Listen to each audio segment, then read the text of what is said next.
Good morning everyone. Welcome to the New Prince Education Classes channel.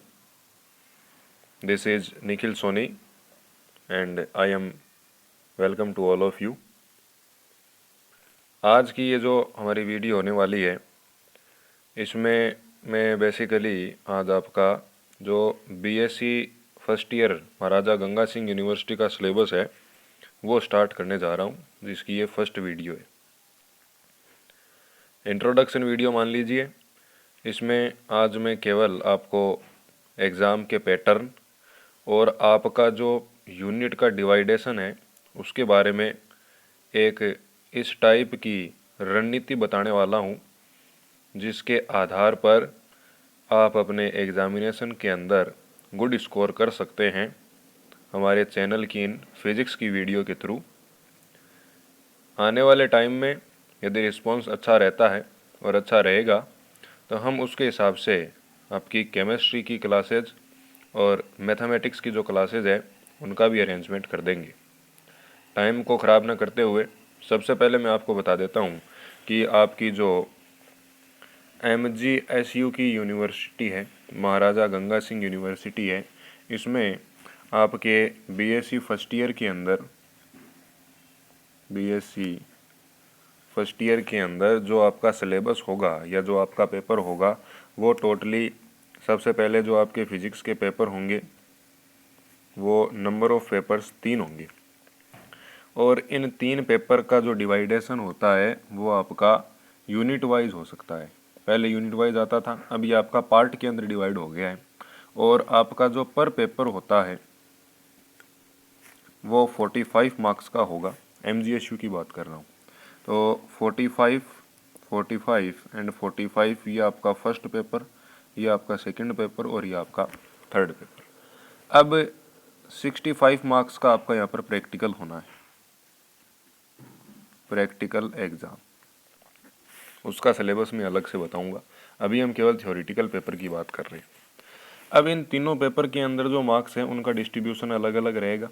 जैसे यदि मैं first paper की बात करूं तो ये जो फर्स्ट पेपर है ये आपका 3 पार्ट में डिवाइड रहने वाला है, जिसको आप कह सकते हैं कि ये आपका पार्ट ए होगा, ये आपका पार्ट बी होगा एंड ये आपका पार्ट सी होगा। अब इनके अंदर जो क्वेश्चन है वो बड़े ही ध्यान से समझिएगा कि पार्ट ए के अंदर टोटल नंबर ऑफ क्वेश्चंस आपके 10 आने हैं और पर क्वेश्चन 1.5 मार्क्स का होगा, ये आपको 15 नंबर देके जाएंगे। पार्ट ए यदि आप पूरा सॉल्व करते हैं तो आप इसमें 15 नंबर प्राप्त करते हैं। सिमिलरली जो पार्ट बी होता है उसमें प्रत्येक प्रश्न आपका अथवा के अंदर मिलता है और इसमें टोटल नंबर ऑफ क्वेश्चन 10 आते हैं, लेकिन हमें कोई 5 अटेम्प्ट करने पड़ते हैं। हर पर्सन के अथवा के अंदर प्रश्न मिलता है और प्रत्येक प्रश्न आपका 3 नंबर का होगा, तो ये आपका 15 नंबर का पार्ट है। इसी प्रकार जो पार्ट सी है इसमें आपको 5 प्रश्न मिलेंगे, उनमें से आपको कोई भी 3 क्वेश्चन करने हैं अटेंड। इनमें आपकी चॉइस रहती है, इनमें कोई इंटरनल चॉइस नहीं मिलेगी। जो आपको अच्छे लगे वो आप 3 प्रश्न कीजिए। एक प्रश्न 5 नंबर का होगा तो ये आपका पार्ट 15 नंबर। तो ये जो टोटल मार्किंग है वो आपकी 45 नंबर की यहाँ पर हो जाती है। सेम जो प्रोसेस है वो सेकंड पेपर के अंदर रहने वाली है, सेम जो प्रोसेस है वो आपकी थर्ड पेपर में रहने वाली है। तो मैं आपको नेक्स्ट वीडियो के अंदर जो आपका फर्स्ट पेपर है वो स्टार्ट कराऊंगा और अलग से जैसे हमारे ये तीनों पेपर कंप्लीट हो जाते हैं, लगभग 100 डेज़ का हमारा ये कोर्स चलने वाला है। इनके अंदर 1 आवर की मैं आपको वीडियो प्रोवाइड कराऊंगा बिना कोई टॉपिक को छोड़े हुए और विदाउट एनी न्यूमेरिकल को एस्केप किए हुए। उसके बाद में हम इन प्रैक्टिकल के बारे में भी थोड़ी ब्रीफ इन्फॉर्मेशन है उसको देंगे। अब चूँकि हम फर्स्ट पेपर के बारे में स्टडी कर रहे हैं और आप बीएससी के स्टूडेंट हैं, ग्रेजुएशन के स्टूडेंट हैं, तो थोड़ा इसके अंदर इंग्लिश जो टॉपिक है उसको भी मैं साथ में लेके चलूँगा। मतलब जो हमारी लैंग्वेज होगी उसके अंदर थोड़े इंग्लिश के वर्ड भी आएंगे। ऐसा नहीं है कि मैं वो हिंदी के अंदर एक्सप्लेन नहीं करूँगा, दोनों के अंदर वो आपके बराबर चलने वाले हैं। ठीक है, तो इस चीज़ का आपको एकदम विशेष ध्यान रखना है कि ये किस टाइप से बायलैंग्वेज के अंदर हमारे लेक्चर होने वाले हैं। इसमें यदि आपको कोई भी प्रॉब्लम आती है किसी भी टाइप की तो मैं आपको इसमें कॉन्टैक्ट नंबर भी दूंगा, जिस पे आप संपर्क करके उन चीज़ों को दूर कर सकते हैं। अब देखिएगा, मैं आपको इसका जो सिलेबस है वो बताता हूँ कि आपका जो पेपर फर्स्ट होने वाला है, फर्स्ट पेपर, इसके अंदर यूनिट वाइज किस टाइप से क्वेश्चन पूछे जाते हैं। आपकी पूरे के पूरे फर्स्ट पेपर को हमने टोटल 5 यूनिट्स के अंदर डिवाइड कर रखा है। आप 12th के अंदर पढ़ते थे तो आपको उस टाइम ये पता नहीं होगा कि आपको तो केवल इतना ही पता है कि हमारे 17 चैप्टर थे, 17 पार्ट थे, लेकिन उनके अंदर जिन स्टूडेंट ने ब्लूप्रिंट देख रखा है उनको पता है कि आपकी कितनी यूनिट्स थी, 10 यूनिट्स थी। तो यूनिट्स के हिसाब से जब अपने पढ़ते हैं तो जो एक नेचर के चैप्टर होते हैं उन सभी का जो कॉम्बिनेशन होता है उसको आप 1 यूनिट बोल देते हैं। तो जिस प्रकार आपने 12th के अंदर पढ़ा था कि सबसे पहले हम इलेक्ट्रोस्टैटिक्स के बारे में पढ़ते थे। इलेक्ट्रोस्टैटिक्स मैंने कह दिया मतलब उसके अंदर जो विद्युत क्षेत्र की तीव्रता का उसका नियम, उसके अनुप्रयोग, विद्युत विभव और जो आपका कैपेसिटर था वो सारा का सारा फर्स्ट यूनिट के अंदर 4 चैप्टर के साथ बन जाता था। तो उसी टाइप से आपका जो ग्रेजुएशन का ये कोर्स होने वाला है इसको भी आपको 5 यूनिट के अंदर स्टडी करना है और इन 5 यूनिट्स के अंदर जो सेम नेचर के चैप्टर है जिनके अंदर कुछ न कुछ रिलेशन बनता है उनको मिलाकर के आपकी एक एक यूनिट को कंस्ट्रक्ट किया जाता है। तो नंबर ऑफ जो आपकी टोटल यूनिट्स होगी वो 5 होगी और ये जो 5 यूनिट्स है उनके अंदर अलग अलग चीज़ें जो आपने चीज़ें पीछे पढ़ रखी है उनका एडवांस लेवल आपको पढ़ना है। एक चीज़ का विशेष ध्यान रखना, चूंकि ये फिजिक्स सब्जेक्ट है और मैथ के स्टूडेंट के ये ग्रेजुएशन के अंदर रहेगा, बायो वालों के तो फिजिक्स हट जाएगी। तो अब की बार रिजल्ट भी सभी विद्यार्थियों का अच्छा रहा है तो आप सभी को इंस्पायर भी मिलेगा और जिन विद्यार्थियों को इंस्पायर अवार्ड मिलता है उन्हें बीएससी के बाद में एमएससी करना नेसेसरी है। तो आप यदि फिजिक्स में एमएससी करने के इच्छुक हैं तो मैं आपसे यही बात बोलूँगा कि आप इस सब्जेक्ट के जो न्यूमेरिकल्स हैं उनको छोड़े नहीं, जितने भी न्यूमेरिकल बन सकते हैं एडवांस लेवल के, लो लेवल के, उन सभी को सॉल्व करें, फॉर्मूलाज को रिमेंबर रखें, उनको याद रखें, साथ में उनका रोजाना रिवीजन करते रहें। केवल ये ना सोचें कि हम नंबर के लिए पढ़ रहे हैं। यदि आपको नंबर तो देखिए ऐसा है कि यदि आप केवल डेफिनेशन और डेरिवेशन रट भी लेते हैं तो भी आपके आ जाते हैं, लेकिन आगे जब आप CSIR नेट का एग्जामिनेशन क्रैक करने के लिए जाएंगे तो वहाँ पर आपको ओनली डेफिनेशन और डेरिवेशन से वो एग्ज़ाम क्रैक नहीं हो पाएगा। यदि वो एग्ज़ाम क्रैक करना है तो आपको न्यूमेरिकल्स आने चाहिए। CSIR के अंदर आपके 75 क्वेश्चन पूछे जाते हैं, उनके अंदर से आपको 55 करने पड़ते हैं और इनके अंदर से एक भी क्वेश्चन ऐसा नहीं होता है जिसमें न्यूमेरिकल ना हो। तो इस चीज़ का विशेष ध्यान रखें कि अब आपकी जो स्टडी है वो एडवांस लेवल के ऊपर स्टार्ट हो गई है, तो आपको डेफिनेशन और डेरिवेशन से ज़्यादा कॉन्सेप्चुअल क्वेश्चन और उनके जो न्यूमेरिकल है उनके ऊपर ध्यान देना अति आवश्यक है। यदि आप या कोई भी टीचर उनको एस्केप कराता है तो वो आपके लिए बहुत बड़ी प्रॉब्लम क्रिएट कर सकते हैं। तो चलिए मैं आपको सबसे पहले जो फर्स्ट पेपर है इसका आपका टॉपिक क्या क्या होंगे और ये 5 यूनिट कौन कौन सी है इनके बारे में मैं आपको बता देता हूँ। मैं बुक भी दिखा दूंगा कौन सी लेके आनी है और वैसे मैं यहाँ पर लिख भी रहा हूँ तो आप उनको उस टाइप से देख सकते हैं। तो देखिएगा, सबसे पहले मैं यहाँ पर यदि आपको बताऊँ कि यूनिट जो आपकी फर्स्ट होगी, यूनिट फर्स्ट है और ये जो आपका पेपर होने वाला है इसका नाम होगा आपका frame and references. Frame and references, निर्देश तंत्र के बारे में आपको ये जो आपका फर्स्ट पेपर है इसके अंदर पूरा का पूरा जो फर्स्ट पेपर है इसके अंदर आपको फ्रेम एंड रेफरेंसेस पढ़ना है। और फ्रेम और रेफरेंस भी उनमें यदि नहीं बोलूँ तो मैं कह सकता हूँ कि ये जो आपका फर्स्ट पेपर होने वाला है ये टोटली बेस है क्लासिकल मैकेनिक्स के ऊपर। तो आप इसको ऐसे बोल सकते हो, क्लासिकल मैकेनिक्स। अब यदि ये भी नहीं पता है कि क्लासिकल मैकेनिक्स क्या है तो कमेंट के अंदर बता देना, या मेरी जो प्रीवियस वीडियो उसमें आप जाके देख लेना, इसका आंसर मिल जाएगा कि क्लासिकल मैकेनिक्स क्या है। थोड़ा ब्रीफ बता दूं कि फिजिक्स को 2 पार्ट में डिवाइड किया जाता है, या जितने भी आपके एक्सपेरिमेंट होते हैं उनको 2 पार्ट में हम डिवाइड करते हैं। एक तो वो एक्सपेरिमेंट है जो आपके मेजर टाइप के अंदर एराइज होते हैं, मतलब बड़े आधार के ऊपर घटित होते हैं, और एक वो आपके एक्सपेरिमेंट होते हैं जो आपके माइनर, जो छोटे रूप के अंदर एनसाइंट होते हैं। तो जो आपके एक्सपेरिमेंट बड़े आधार के ऊपर घटित होंगे, for example law of motion है जो आपके न्यूटन साहब के, तो वो जितने भी हैं, ग्रहों की गति है, आपकी ऑप्टिक्स है, प्रकाशिकी है, थर्मोडायनेमिक्स आपने 11th के अंदर पढ़ रखी है, इलेक्ट्रोडायनेमिक्स है, और जो मैकेनिक्स है वो सारी की सारी आपकी क्लासिकल मैकेनिक्स का एक पार्ट है। और यदि आप पूछते हैं कि सर जो आपके माइनर प्रॉपर्टीज होती है या माइनर जो छोटे आपके एक्सपेरिमेंट है वो कौन कौन से हैं जिनको आप अदर फिजिक्स में रखते हैं, अब अदर फिजिक्स और कोई सी नहीं है जिसको आप मॉडर्न फिजिक्स कहते हैं, वो इसका एक सेकंड पार्ट हो जाता है फिजिक्स का, अलग से बता दूंगा एक दिन। तो उसके अंदर आप रखेंगे atomic and nuclear physics, particle physics को, एंड लेजर को, एंड आपकी जो relativistic theory of sir Albert Einstein है, अपेक्षिकता का सिद्धांत, उसको मॉडर्न फिजिक्स के अंदर पढ़ेंगे। पहले आप ये देखिए कि जो फर्स्ट पेपर है वो आपका फ्रेम एंड रेफरेंस के ऊपर डिपेंड करेगा। And this is the part of classical mechanics. Classical mechanics के अंदर ये जो आपकी फर्स्ट यूनिट होगी इसका नाम होने वाला है आपका निर्देश तंत्र। पहले यूनिट के अंदर हमें टोटली क्या पढ़ना है, निर्देश तंत्र के बारे में हम इसके अंदर स्टडी करेंगे कि निर्देश तंत्र क्या होता है। ये जो यूनिट है ये लगभग आपकी 8 से 12 लेक्चर की जो वीडियो होगी उनके अंदर कवर की जाएगी। इसके अंदर हम ये देखते हैं कि किसी भी कण की स्थिति को मुक्त आकाश के अंदर रिप्रेजेंट करने के लिए हम जिस सिस्टम को यूज करते हैं वो आपका फ्रेम कहलाता है, उसको हम निर्देश तंत्र बोलते हैं। निर्देश तंत्र के अंदर हम उसकी अलग अलग प्रकार की मोशन को स्टडी करेंगे। बाद में इसका एडवांस लेवल आता है जिसको आप गैलीलियन ट्रांसफॉर्मेशन बोलते हैं, वो एग्जाम के पॉइंट ऑफ व्यू से इंपॉर्टेंट है।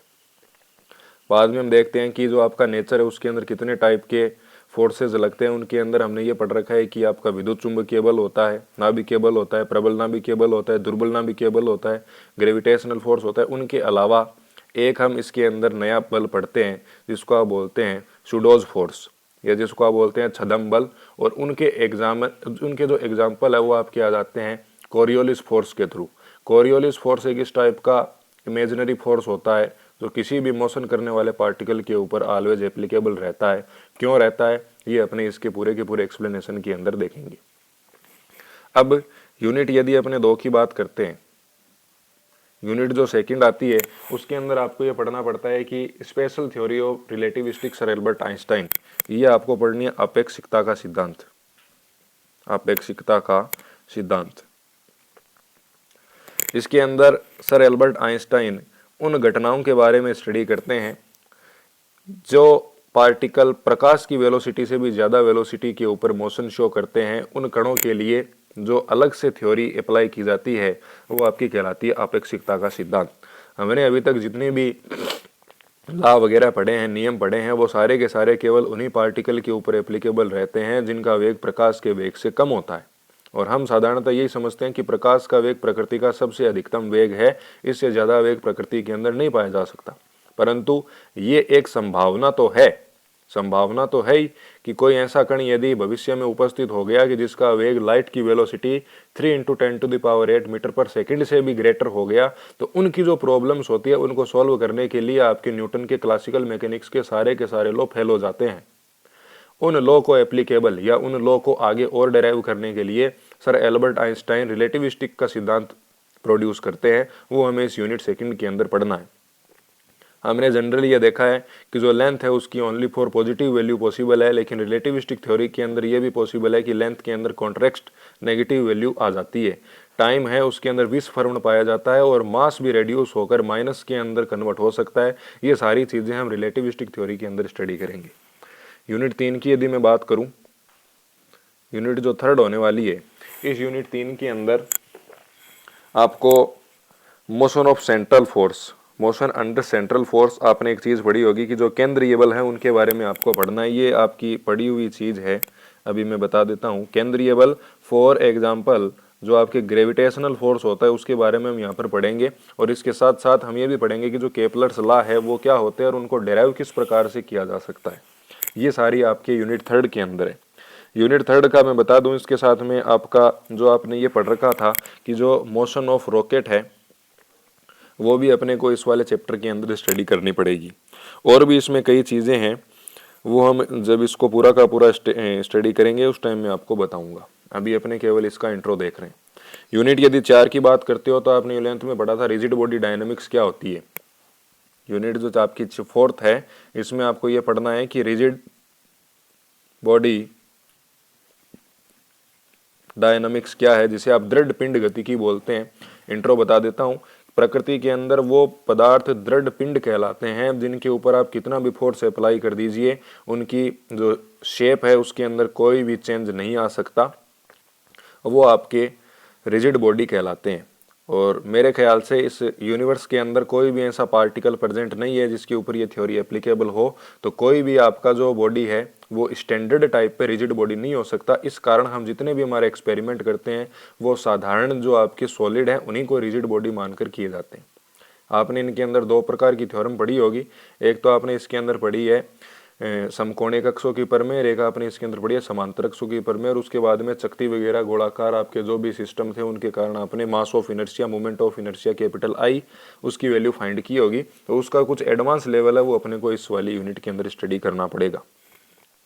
इसके साथ साथ आपने ये भी पढ़ रखा है कि जो सिंपल हार्मोनिक मोशन है, सिंपल हार्मोनिक मोशन होती है वो आपकी क्या है, and equation of the simple harmonic motion for example simple pendulum and compound pendulum and bifilar pendulum, ये सारे के सारे इसके एग्जांपल होने वाले हैं। इनके अंदर सबसे जो आपका इंपॉर्टेंट है वो बाइफिलर पेंडुलम होगा, जिसे आप द्विदंतुक पेंडुलम कहते हैं। सिंपल हार्मोनिक मोशन यदि आपको किसी भी पार्टिकल के लिए प्रूफ करना है तो आपको यदि याद हो तो आप जनरली ये वाली इक्वेशन प्रूफ करते हैं, d square x upon d t square plus omega square x is equal to 0, जहाँ पर जो आपका एक्स है वो डिस्प्लेसमेंट होता है, and D square upon d t square is the second derivative of x, and omega square जो आपका होता है वो इसकी एंगुलर फ्रीक्वेंसी होती है, and omega is equal to given as 2 pi upon t. इस ओमेगा की जो अलग अलग वैल्यू है वही ये निर्धारित करेगी कि आपके जो कण की मोशन है वो सिंपल हार्मोनिक मोशन है अदरवाइज नहीं है। ये सारी चीज़ें मैं आपको इसमें पढ़ाऊंगा। एंड जो आपकी लास्ट यूनिट 5 होने वाली है उसके अंदर हम ये पढ़ेंगे कि जो फिगर्स ऑफ लिसाजू है, आपने ये पढ़ा है कि आपकी एक तरंग, एक प्रगामी तरंग इस टाइप से चलेगी, दूसरी प्रगामी तरंग आपकी इस टाइप से चलेगी। मान लेता हूँ इसका एम्पलीट्यूड A1 है एंड इसका एम्पलीट्यूड A2 है। जब ये किसी एक बिंदु के ऊपर जाकर समान दिशा के अंदर मिलती है तो उस घटना को आप व्यतिकरण बोलते हैं, that is known as interference. समान दिशा, समान आवृत्ति, लगभग समान आयाम वाली तरंगे जब समान दिशा में चलकर किसी एक बिंदु पर अध्यारोपित होती है तो उस बिंदु पर ऊर्जा का वितरण इस टाइप से होता है कि कुछ बिंदुओं पर एनर्जी का डिस्ट्रीब्यूशन मैक्सिमम एंड कुछ बिंदुओं के ऊपर एनर्जी का डिस्ट्रीब्यूशन मिनिमम होता है। This phenomena is known as interference, और इसे आप व्यतिकरण बोलते हैं। तो इसका एक एडवांस लेवल आता है जिसे आप बोलते हैं लिसाजू की आकृतियां। लिसाजू की आकृतियां एग्जाम के अंदर, एमजीएसयू के अंदर 100% पेपर के अंदर आएगा, देख लेना, नोट कर लेना अभी। तो लिसाजू की आकृतियां हैं वो हम इसके अंदर स्टडी करेंगे। और इसके अंदर आपका आ जाता है कपल्ड एंड डैम्प्ड ऑस्किलेटर, जिसको आप बोलते हैं युग्मित दोलित्र। युग्मित दोलित्र, तो इन सभी के बारे में मैं आपको आने वाली जो फर्दर वीडियोज होगी उनके अंदर बताने वाला हूँ। तो आप हमारे इस चैनल को अभी अपने जितने भी दोस्त हैं, जितने भी ग्रुप हैं, उन सभी के अंदर शेयर कर दीजिए और अलार्म बता दीजिए कि कल से हमारी इस चैप्टर की ये जो फर्स्ट ईयर है इसकी जो वीडियोज़ है वो आपको हमारे इस चैनल के ऊपर अवेलेबल होने लग जाएगी। यदि आप चाहते हैं कि क्लासेज लाइव हो तो सब्सक्राइबर को 1000 तक पहुँचाएँ, एंड मैं आपसे ये वादा करता हूँ कि आने वाली जो 1000 के बाद में जितनी भी क्लासें होगी वो सारी की सारी लाइव ही लेंगे, जिससे आपकी जो प्रॉब्लम है वो जल्दी एस्टिमेट हो सके। ओके, फॉर डेमो आप हमारी जो प्ले लिस्ट है उसके अंदर मैंने हायर फिजिक्स की श्रोडिंगर वेव इक्वेशन जो कि क्वांटम मैकेनिक्स बीएससी पार्ट 3 से रिलेटेड है उसकी वीडियो लगा रखी है। यदि आप 12th के स्टूडेंट है तो मैंने 12th के अंदर न्यूक्लियर रिएक्टर को लगा रखा है जो कि बहुत इंपॉर्टेंट है, अमूमन एग्जामिनेशन के अंदर पूछा जाता है, यू कैन चेक। एंड यदि आप 11th की चाहते हैं तो मैंने रिजिड बॉडी डायनामिक्स के बारे में वहाँ पर वीडियो अपलोड कर रखी है। तो मेरे हिसाब से अब यदि हमारा जो आने वाला ये जो नया बैच होगा फर्स्ट ईयर का, इसमें आपको सारी की सारी वीडियो कवर कराई जाएगी। तो चैनल को सब्सक्राइब करें, दोस्तों में शेयर ज़रूर करें एंड बेल आइकन को ज़रूर प्रेस कर दें। धन्यवाद।